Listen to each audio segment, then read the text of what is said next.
Good morning, everyone. I want to take a few minutes to discuss some science and some basics about a new technology or relatively new technology called Renuvion J plasma.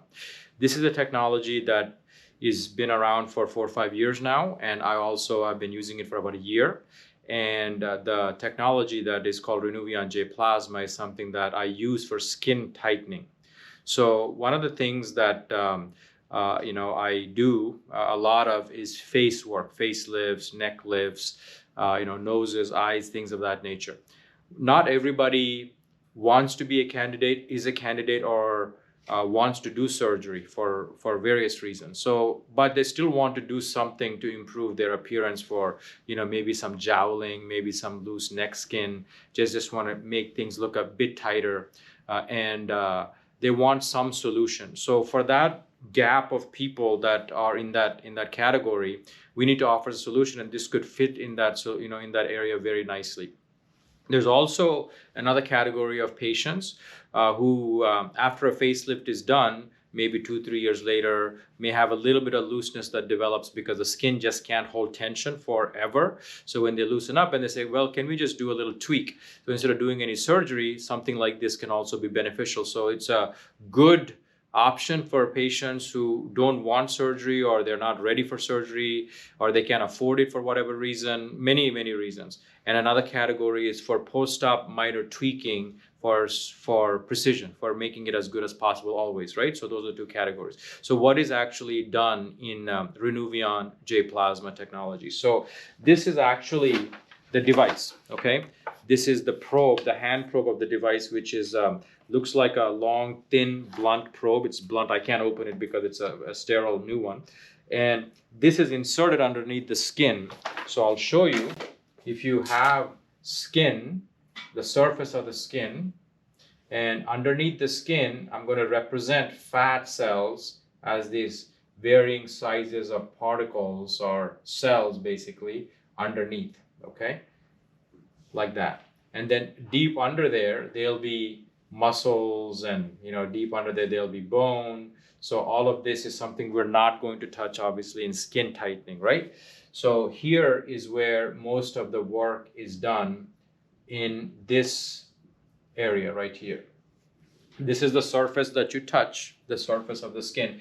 Below that is the area that is where a lot of this work is done.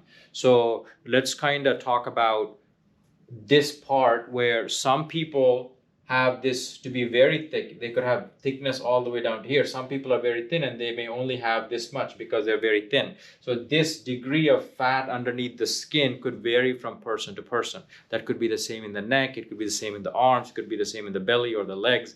This amount of fat deposit or deposition could vary from one person to another person.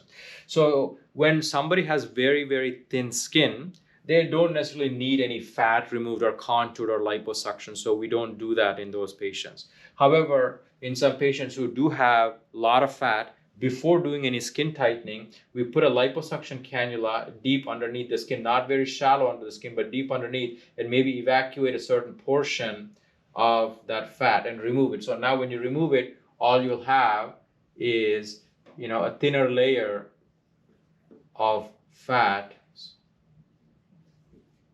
as compared to the thick layer here. So we removed all of this stuff here. So you can only see this has maybe 4 layers. Now this has only 2 layers of fat. So that way you're thinning them out. And then once you thin them out, you then take this device and you basically put the device very close to the skin surface right there. And if the skin has looseness, and the looseness develops because there's a lot of connections from the skin to all of these places, they're kind of like septae, they're like fibrous septae, and these can get very loose with time.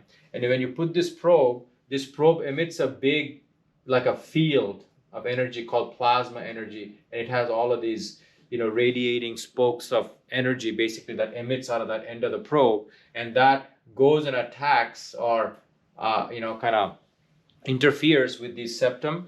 And if you remember any type of, kind of flesh or meat on a hard piece of pan, everything shrinks because of the heat. That's just what tissues do. So when you do this in a very controlled fashion, and these septae they just basically shrink, and when they shrink, because they're attached to the skin and all around, all of it pulls together and contracts, and that's what causes the skin contraction. But one of the things you want to make sure is that this heat is very, very controlled, very precise, and very localized, so you don't cause any damage. So you have to make sure that it's at the right depth and it's done with the right amount of temperature and the right amount of heat, so that you're creating all of this injury basically, or some influence on these septae that causes them to contract and shrink. And when it shrinks the whole skin with it, because they're all interconnected. So that's the principle of Renuvion.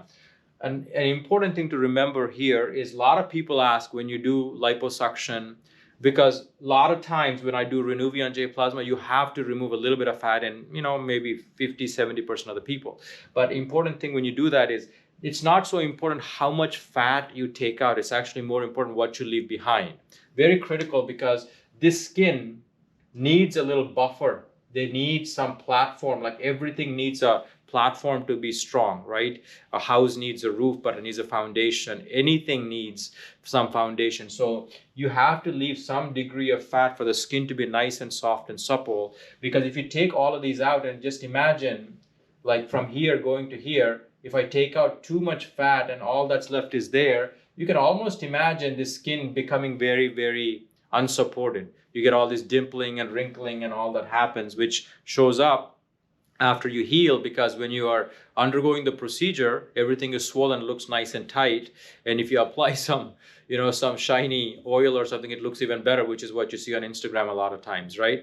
But if you take too much of the fat out, you can imagine all of this support structure, which essentially is the fat layer. There's a purpose it's there, right? There's a reason it's there. If you take too much of it out, you see that all of the support structures are gone. And then now as it heals and the skin contracts, it's going to have all of these weird indentations. So wherever there's some support, it's going to be high. Where there was not enough support, it's going to sink and look bad. So it's more important to know that you left a very nice supportive layer of fat all around evenly, versus taking out too much, because people want to know quantity. How much did I get out? How much did I get out? I want to get rid of this fat. Well, please keep in mind that there's a reason it's there, and there needs to be a conservatively supportive structure of the fat layer left behind. Once you do that, then if you do the treatment, now you're getting uniform contraction of everything that looks very natural and very good after the treatment, not only short term, but long term. So that's a very important distinction that you should have. So for patients who have skin laxity, who want something done, whether it's in the jowl, it's in the neck, it's in the arms, it's in the abdomen, it's in the legs, anywhere, you could do this procedure called J plasma Renuvion, again, which is this probe that is done on its own when people don't have excess fat, or it's done with lipocontouring, liposuction, and followed immediately to that same hole by inserting it and causing that septae to contract with the heat that pulls everything together, because it's all interconnected. So these procedures can be done under local anesthesia. It can also be done under oral sedation, where we give some medications by mouth, and we also have this inhalant called nitrous oxide, which is delivered, that the patient inhales on their own with the tube, and that gets people just relaxed and comfortable, and then you can do it without having any IVs or such. There's certainly another category of patients who don't want to know and feel anything at all. In those patients, we can also do it under IV anesthesia. So there's plenty of options for different people who can tolerate or not tolerate different things. It's an effective procedure. It compared to surgery, it is about 30, 40, 50% as effective as surgery. It is much less costly than surgery. It is fairly quick. There's no suturing. There's really not a whole lot of downtime, maybe 2 to 3 days of bruising and swelling where you have to wear some compression. And if it's in the body, maybe a longer period of time, but you can go back to work pretty much in a day or two. And so there's a lot of advantages to it. And there's a lot of safety around it. So it's a good procedure for patients to consider. So if you guys are interested, come to the office and I can present you a comprehensive solution, solutions really, plural, so that you can choose which one suits you the best. Thank you.